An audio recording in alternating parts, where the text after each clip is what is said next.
Chicken ஷவர்மாக்கு சிக்கனை வந்து 2 ஸ்லைஸாக cut பண்ணிவிட்டு நல்லா ஸ்லைஸாக கட் பண்ணிவிட்டு நம்ம மேரினேட் பண்ணிக்க போகிறோம்.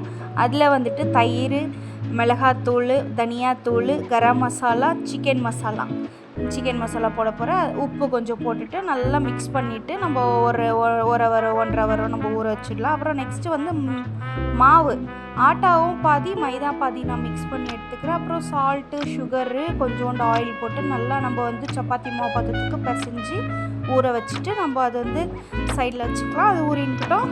நெக்ஸ்ட்டு மைனூஸ்க்கு 3 முட்டையும் மிளகு, பூண்டு, உப்பு, அதுக்கப்புறமேட்டு சர்க்கரை கொஞ்சம் போட்டு லெமன் ஜூஸ் போட்டிருக்கிறேன்.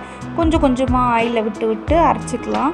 ஆனால் பயங்கரமான ஆயில் இதில் வந்து நம்ம வந்து டேஸ்ட்டாக இருக்குது. ஆனால் பயங்கரமான ஆயில். நம்மளோட மைனஸ் பாருங்க ரெடி ஆயிடுச்சு. இது வந்து கேபேஜ்னு அதை ஷவர்மாவில் மிக்ஸ் பண்ணுறதுக்காக. கேபேஜ் என்ன பண்ண போகிறேன்னா தனியாக எடுத்துகிட்டு அது கூட கேப்சிகமும் ப்ளஸ்ஸு லெமன் ஜூஸு, சால்ட்டு, அப்புறமேட்டு மிளகாத்தூள் கொஞ்சம் ஸ்பைஸியும், அப்புறம் அந்த லெமனோட புளிப்பு வரட்டோன்னிட்டு அது பண்ணி வச்சுக்கினேன். அதுக்கப்புறமேட்டு நம்ம மாவை எடுத்து இப்போது சப்பாத்தி மாவு பதத்தில் நல்லா சாஃப்டாக இருக்குது பாருங்கள். நாங்கள் வந்துட்டு 5 பேருக்கான ஷவர்மா பண்ணியிருக்கிறேன் நான் வீட்டில். இப்போ நான் நைட்டு வந்து என்னாச்சுனாக்கா எங்கள் வீட்டுக்காருக்கு பசங்களுக்கு வாங்கிட்டு வந்து கொடுத்தேன் ஹோட்டல்லேருந்து. அவங்களுக்கு ரொம்ப பிடிச்சிது, பத்தவே இல்லை. அதனால சரி நம்ம வீட்டில் பண்ணலான்னு ரொம்ப நாள் ஆச்சு நான் பண்ணியிருக்கிறேன் நிறைய வாட்டி. ஆனாலும் ரொம்ப நாள் ஆயிடுச்சு பண்ணி, டைம் கிடைக்கிறதில்ல பண்ணுறதில்ல. சரி பண்ணலான்னு சொல்லிட்டு பண்ணேன். நல்லா தான் வந்தது, ரொம்ப நல்லா இருந்தது. ஆனால் என்னென்னாக்கா எங்கள் வீட்டுக்காரர் அதில் ஃபிங்கர் சிப்ஸ் எங்கடின்னு கேட்டார். அது ஒன்றும் மிஸ் ஆகிடுச்சு. இப்போ அவங்க அந்த மாதிரி சப்பாத்தி நம்ம போட்டு நான் வந்து ஒரு பாத்திரத்தில் பார்த்திங்கன்னா இவ்வளோ எடுத்து வச்சுருக்கிறேன்.